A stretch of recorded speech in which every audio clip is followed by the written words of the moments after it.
Ontem, o Ministério da Saúde declarou o reconhecimento de transmissão comunitária do coronavírus em todo o território nacional aí, tá? Segundo o ministro da Saúde, o Luiz Henrique Mandetta, a previsão é que os casos da doença, eles disparem em abril. A gente está recebendo aqui no estúdio o médico infectologista Estevão Urbano, que vai explicar para a gente sobre a transmissão comunitária e o que deve ser feito a partir de agora. Doutor, explica direitinho o que é essa transmissão comunitária. É quando um vírus ele é transmitido localmente entre pessoas da mesma cidade. Então não precisa vir do exterior e transmitir. Quando você tem um número de casos superior a 50, significa que essa transmissão é sustentada. E isso significa também que nós temos que reforçar as medidas de controle, que são basicamente evitar aglomerados, estar em ambientes bem ventilados, higienizar sempre as mãos e aquelas medidas na hora de voltar para casa, né? Pois é, doutor, o que está sendo feito aqui em Minas, em BH, nossa cidade, isso é suficiente? A gente não tem como ter uma previsão certa, mas aprendendo com modelos de países onde o surto é muito grave, como a Itália, nós antecipamos as medidas que foram realizadas lá. O objetivo é esse. Entendendo os lugares onde a coisa deu certo, as autoridades naqueles países adiantaram a tomada dessas medidas. É o que nós estamos fazendo aqui. Agora é preciso entender a curva de crescimento nos próximos dias para entender se essas medidas são efetivas ou se outras mais drásticas teriam que ser tomadas. Pois é.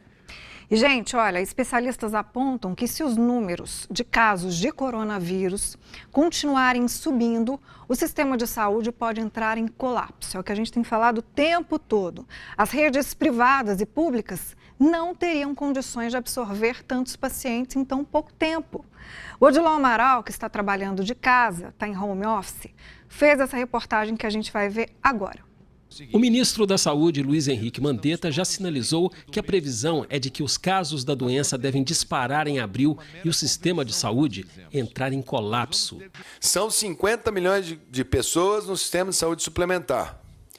Vamos fazer com que eles garantam o atendimento dos planos de saúde, porque se eles não garantam, vem para o SUS.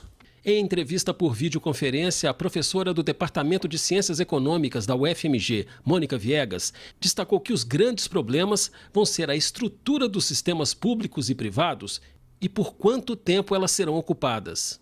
Os casos graves, você vai ter internações que podem durar de 30 a 60 dias. Essa é que é a questão. Então, hoje nós temos no Brasil, nós temos 66 mil respiradores, né?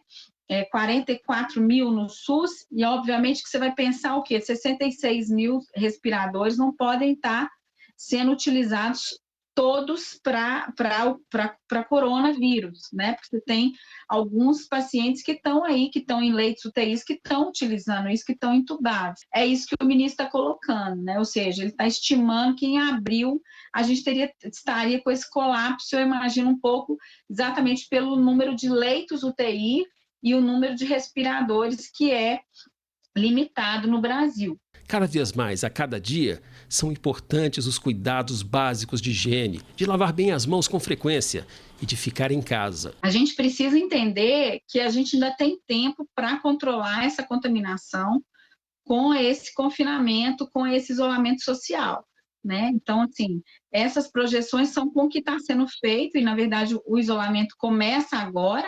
Então, é importante que a população tome consciência disso. As medidas de contenção já foram tomadas pelos governantes de uma forma mais drástica, então que essa curva comece a mostrar sinais de desaceleração. E quem não pode deixar de sair? Esse é o problema de grande parte da população que simplesmente não tem como parar de trabalhar, principalmente quem mora em condições mais precárias. O que realmente preocupa em relação aos países que já passaram pelo ciclo da contaminação maior é a diferença nossa, é a questão da desigualdade social.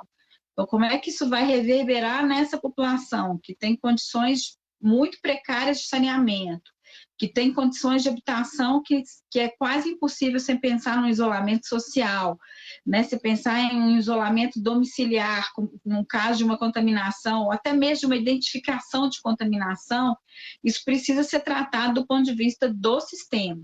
E aí eu acho que nós temos que contar com uma política da atenção primária muito rápida. E não é só isso. Essa responsabilidade é de todo mundo. A classe média tem que pensar, né, a questão do papel social que a gente tem, né, inclusive manter renda para essas pessoas. É hora das pessoas ativarem a solidariedade e manterem funcionários que estão na sua casa. Você tem uma responsabilidade social sobre isso, né? É importante que as pessoas tenham isso em mente. Não pode simplesmente desligar essas pessoas de uma hora para outra. Mesmo que sejam funcionários temporários, nós temos que ter uma consciência social para garantir um mínimo de proteção para essas pessoas nesse momento de crise. Pois é, doutor, essa questão do colapso no sistema de saúde, qual que é a recomendação? Porque isso realmente não pode acontecer, senão fica pior do que já está, né? O objetivo dessas medidas de contenção é exatamente evitar um grande pico de doentes. Você diluir esse adoecimento por mais meses. Na Itália, todos os casos se concentraram num período de tempo muito pequeno. E, obviamente, se isso acontecesse no país, nós não teríamos hospitais, leitos suficientes. Mas as medidas de contenção, se forem seguidas, possivelmente conseguirão evitar essa superlotação dos hospitais. Vamos repetir, quando a gente deve procurar um posto de saúde, quando a gente deve ir ao hospital? De forma geral, as pessoas que estão com quadros estáveis, uma febre controlada, uma dor de garganta, sem falta de ar, elas podem ficar em casa tomando antitérmicos, hidratando-se bem, etc. E se, obviamente, houver alguma piora, elas procuram o atendimento. As pessoas que devem imediatamente procurar o hospital são aquelas com febre muito alta, uma prostração muito intensa e, principalmente, desconforto respiratório. Aquelas pessoas que são de grupos de risco, elas têm um limiar menor, então, se elas não se sentirem muito bem, elas devem procurar um pouco mais precocemente o serviço de saúde, mas elas podem começar o seu tratamento em casa. Agora, as pessoas mais jovens sem comorbidade geralmente vão ter doenças mais leves e elas deveriam ficar em casa para evitar a transmissão para outras pessoas e, principalmente, a superlotação dos pronto-atendimentos. Está dado o recado, doutor Estevão Urbano, aqui infectologista, junto com a gente, esclarecendo tudo. Em outros tempos eu daria a mão, mas a gente fica só com muito obrigada. Tchau, obrigada. Tchau.